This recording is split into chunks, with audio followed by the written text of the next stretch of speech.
This is a Trident Disabilities audio archive recording. La Costa Latina. Since 2005, Latino owned and operated. Visit at latinomediainc.com. Bilingual newspaper reached at 850-494-7899. Free since 2005. It reaches Northwest Florida and South Alabama, and this is for the 4th of August to the 17th of August, 2023. In honor of us, save the date September 16th, 2023 for Hispanic Heritage Month Gala at Sanders Beach, Pensacola, Florida. There are discounted pre-sale tickets on sale now. Visit at latinomediainc.com/gala-2023. 2023 Hispanic Heritage Month Gala tickets available now. Tickets are on sale now for the Hispanic Heritage Month 2023 Gala in Pensacola. Organized by Latino Media, La Costa Latina newspaper, the formal event features inspirational guest speaker and cultural presentations. An elegant four-course dinner and dancing. Last year's gala was sold out and attended by community members from all over Latin America, and some elected officials and community leaders. This year, the gala will include a fundraiser to support a local nonprofit organization, Global Corner, dedicated to educating people about people and countries of the world. Each year, the organization chooses one country to feature in its curriculum. This year, they are teaching children about Mexico. Discounted pre-sale tickets are available until August 11th at www.latinomediainc.com/gala-2023, where photos of last year's gala are also accessible. This text is an image of the gala from the previous year, and it features 6 pictures, all in a collage. On the top right, it features 6 women, all in dresses for the gala. On the top left, it features a drink and a dish from the gala. The other 2 photos on the left also include images of food and dishes served at the gala. While on the bottom right, there is also more people in groups, the top middle right being a picture taken during the dinner with many people in the large room, and the bottom one holding around 10 people, all posing for a picture. HABAGC Awards. 6 scholarships to students from Hispanic heritage. In Mobile, Alabama, the Hispanic American Business Association of the Gulf Coast had the 2023 scholarship ceremony on Thursday, July 27, 2023, at 6:30 p.m. at the Aviation College campus of Coastal Alabama Community College at the Berkeley Aeroplex. 6 outstanding students from Hispanic heritage were honored. For the past 13 years, HABAGC has provided scholarships for college/secondary/technical education for students with Hispanic roots in the Mobile and Baldwin counties. The recipients of the 2023 scholarships were Patricia Socorro, a University of South Alabama student with the goal to be a bilingual dentist, Felix Raul Torres, studying A&P mechanics at the Aviation College, Mikhail Miller will be studying health sciences at USA with the goal to pursue a physical therapy degree, Maria Uribe, starting at the University of Alabama, Huntsville Pre-Med. Braulio Steven Carbello Ramirez, University of South Alabama, pursuing a degree in engineering. Miranda N. Santiago, pursuing a degree in business management at the University of South Alabama. The Hispanic American Business Association of the Gulf Coast is a nonprofit professional organization involved in programs and projects that contribute to our area's diversity, quality of life, economic and workforce development. HABAGC organizes the Mobile Latin Fest, business, educational, and networking activities.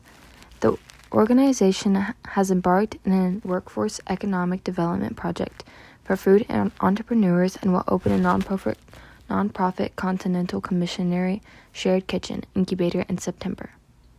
Next to this is an image of 5 out of the 6 recipients, all holding their awards and in line.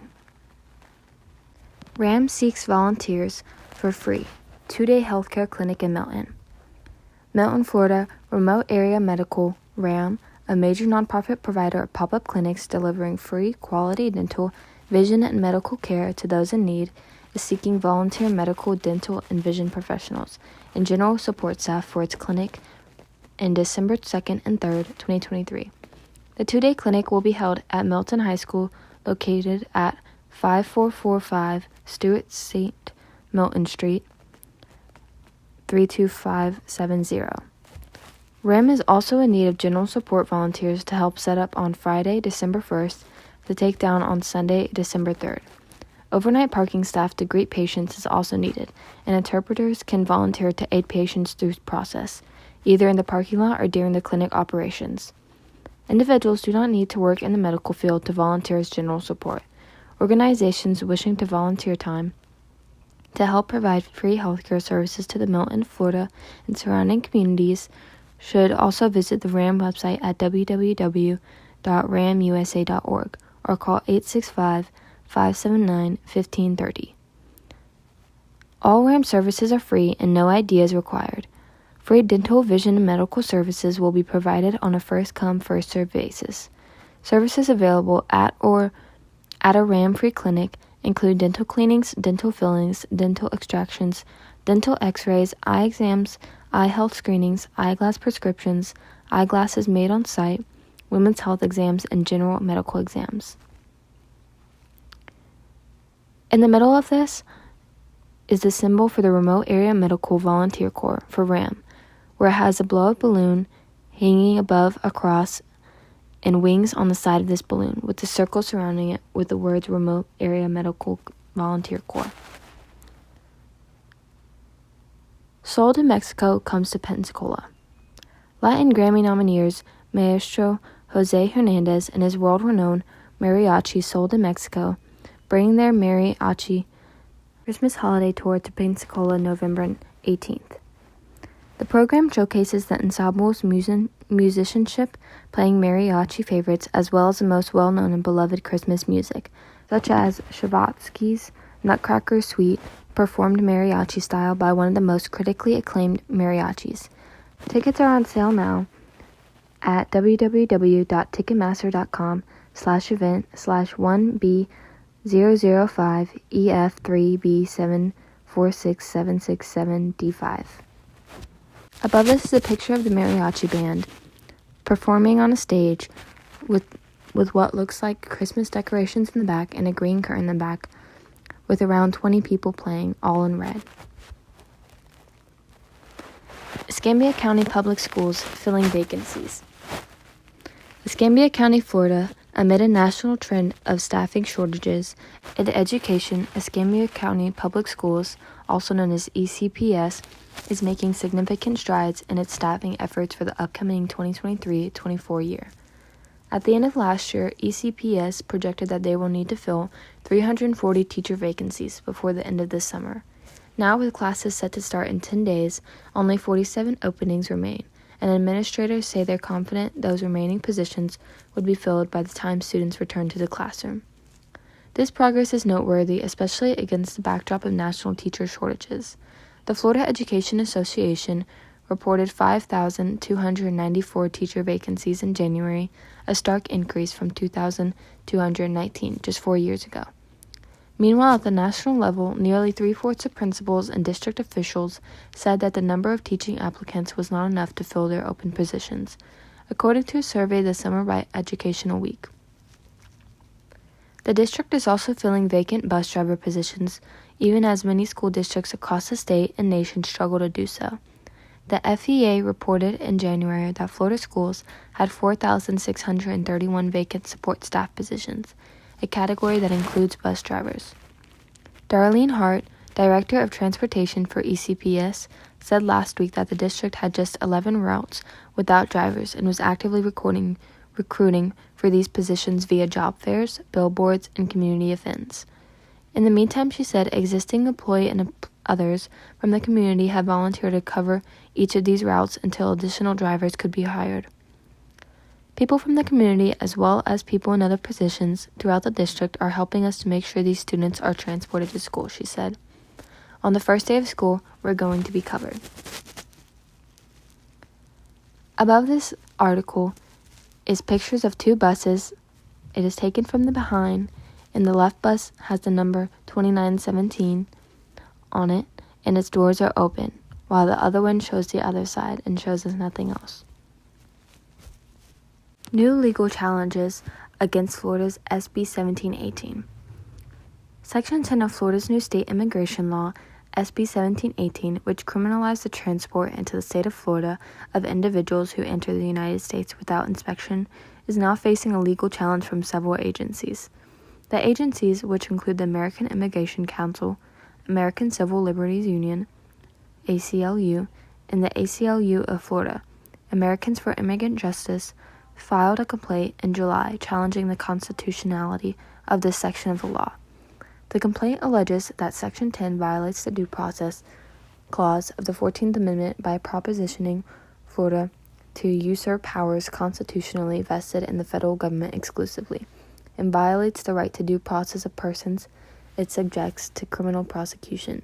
In addition, the complaint states that SB 1718 impedes the federal immigration scheme by preventing immigrants from entering Florida, and it puts state officials on the unlawful position of making complex determinations about people's immigration status and history.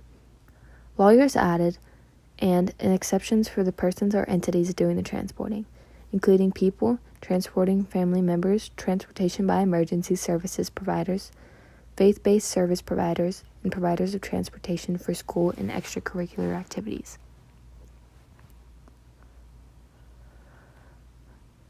Official groundbreaking ceremony held for Isam Clement Civil Rights Memorial Park. In Mobile, Alabama, officials from the city of Mobile County, local nonprofits, and others, including the Clement family members, participated in the Isam Clement Civil Rights Memorial Park renovation groundbreaking on July 26.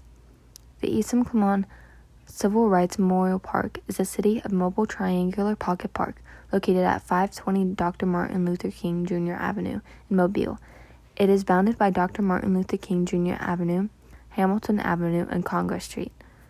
The park is across the street from the International Longshoremen's Association Local 1410, a prominent meeting place in Mobile during the Civil Rights era, and an organization led by Clement for many years. Through efforts led by the late city councilor Lavon Manzi, Isam Clement Civil Rights Memorial Park was named through a Mobile City Council resolution adopted in 2016.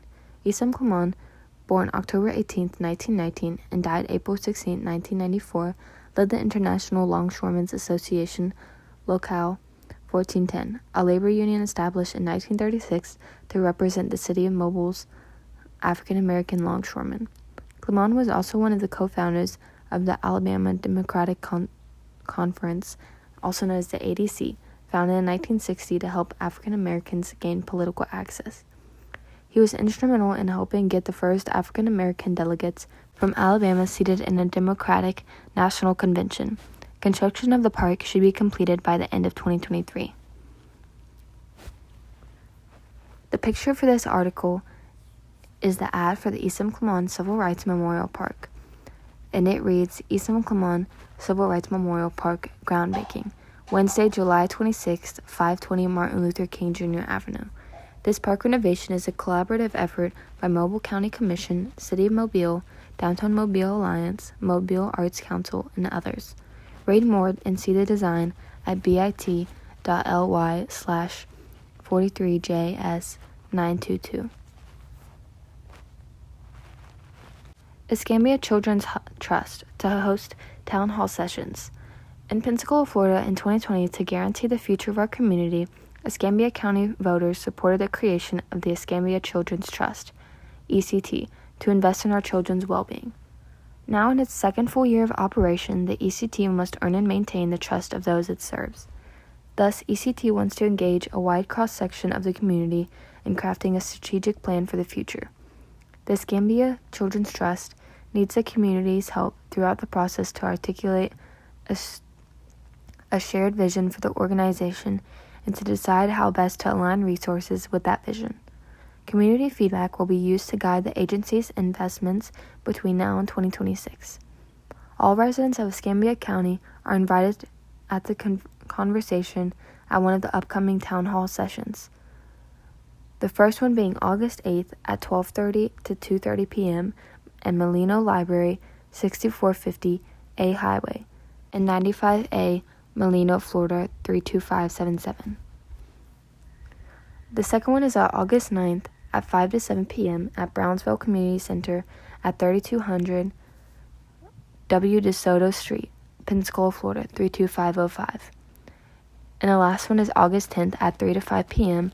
at Tryon Beach Library, 1200 Langley Avenue, Pensacola, Florida, 32504. For more information or questions regarding the town hall sessions, visit future.scambiachildrenstrust.org/. Unlicensed contractors arrested in Okaloosa County. In Okaloosa County, Florida, on March 1st and 2nd, the Okaloosa County Sheriff's Office, in conjunction with Florida Departments of Business and Professional Regulation, known as DBPR, conducted a sting operation focusing on unlicensed contractors' activity. DBPR researched unlicensed contractors' advertising services that require a state license. A DBPR investigator posed as a homeowner and interacted with contractors who had agreed to come and give an estimate on work. As a result of the investigation, 6 area unlicensed contractors are now facing charges. Arrests of these contractors were made following providing detailed quotes for plumbing and exterior doors and window installation, which require specialty contractor license. We encourage homeowners and business owners to verify contractor license at myfloridalicense.com to ensure they hire a licensed professional with the experience and insurance coverage necessary to get the job done right without leaving residents on the hook financially for damages or dangerous faulty work, said DBPR Secretary Melanie S. Griffin. The picture for this article has a tool belt with a hammer laying on top of the belt with a hose in the background on the floor. Escambia BCC amends Barrier Island Lighting Ordinance. In Escambia County, Florida, during the July 18th Escambia County Board of County Commissioners meeting, the board voted 5-0 to approve amendments to the Barrier Island Lighting Ordinance, which regulates coastal lighting on Pensacola Beach and Perdido Key. The amendment includes new lighting requirements for areas of Perdido Key south of Semmes Road and updates to the existing requirements on Pensacola Beach. The board approved that the final step after previous review by the Santa Rosa Island Authority and Escambia County Planning Board. On Perdido Key, properties south of Semmes Road must utilize wildlife-friendly lighting for exterior lights to protect sea turtle and beach mice habitats. On Pensacola Beach, any light visible from the beach fronting the Gulf of Mexico must utilize wildlife-friendly lighting to protect sea turtle nesting habitats. The new lighting regulations will be effective for new construction once filed with the state. However, a 5-year grace period gives existing properties until January 1st, 2028 to come into compliance. Staff will be notifying affected properties in the coming weeks and providing technical assistance for properties looking to achieve compliance. Both sea turtles and beach mice rely on naturally dark skies and are negatively impacted by excessive artificial lighting.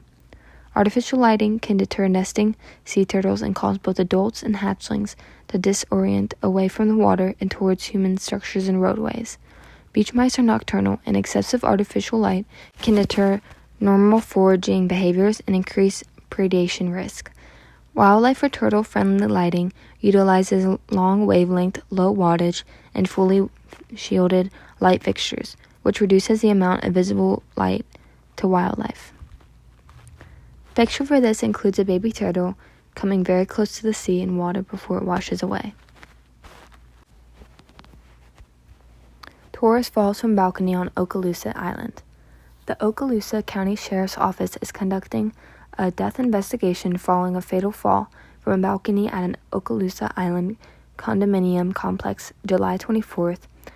A 911 call was made from someone at 520 Santa Rosa Boulevard shortly after 9 p.m. Arriving first responders found a visitor from out of state, believing to be in his 30s, on the ground after he apparently fell multiple stories from a condo balcony. The victim was pronounced dead at the scene. The image of this includes a picture of the balcony, not including the body, with palm trees and a pole in the front. Child in critical condition after a near drowning. Okaloosa Island, Florida, a 13-month-old Niceville toddler is in critical condition with a grim prognosis. following a drowning at a home near Niceville on July 17th. Okaloosa County Sheriff's Office deputies and other first responders rushed to her home on Callaway Drive after receiving a 911 call around 1:05 p.m. The child, who had been pulled from a swimming pool, was reportedly unconscious and not breathing, as CPR was administered but had a weak pulse. He was initially taken to Twin Cities Hospital in Niceville before being transferred to a Pensacola hospital. The OCSO is investigating the circumstances surrounding the incident. The picture to the left of this includes a picture of a pool zoomed in with half of a tube in, with the other part cut off. Safe haven signage installed at Escambia 24/7 fire stations. In Escambia County, Florida, Escambia County Fire Rescue announced that safe haven signage, provided at no cost by Safe Haven for Newborns, had been installed and operational at all Escambia County Fire Rescue 24/7 fire stations. Founded in 2000, a Safe Haven for Newborns mission is dedicated to saving the lives of newborn babies from the dangers of abandonment, while also saving pregnant girls and women during a crisis. As a result, over 300 babies in Florida have been saved from total abandonment. Safe Haven is considered a safety net for both the mother and newborn infant. The program allows mothers, fathers, or whoever is in possession of an unharmed newborn, approximately 7 days old or less, to leave them with someone at Safe Havens with full anonymity and no questions asked. Safe Haven location includes fire stations, hospitals, or any staffed emergency medical service station. Once a baby is delivered to a Safe Haven, a local participating adoption agency is contacted. ECFR is proud to partner with the Safe Haven for Newborns to provide mothers a safe, secure location to drop off a newborn child while remaining anonymous, said Deputy Fire Chief Paul Williams. This program also offers a confidential 24/7 toll-free helpline as a resource for mothers-to-be of mothers of newborn babies. The program has saved over 300 newborn babies in Florida alone. We now have the Safe Haven signs on all our stations that are staffed 24/7. The confidential and multilingual 24/7 hotline number for a Safe Haven for Newborns is 1-877-767-2229. To learn more about the program, visit asafehavenfornewborns.com. Next to this is an image of a sign located on the fire station with a triangle in the middle with a hand with a baby holding that other hand. It reads a Safe Haven for Newborns, only when left with a staff member. 1-877-767-BABY, also known as 2229.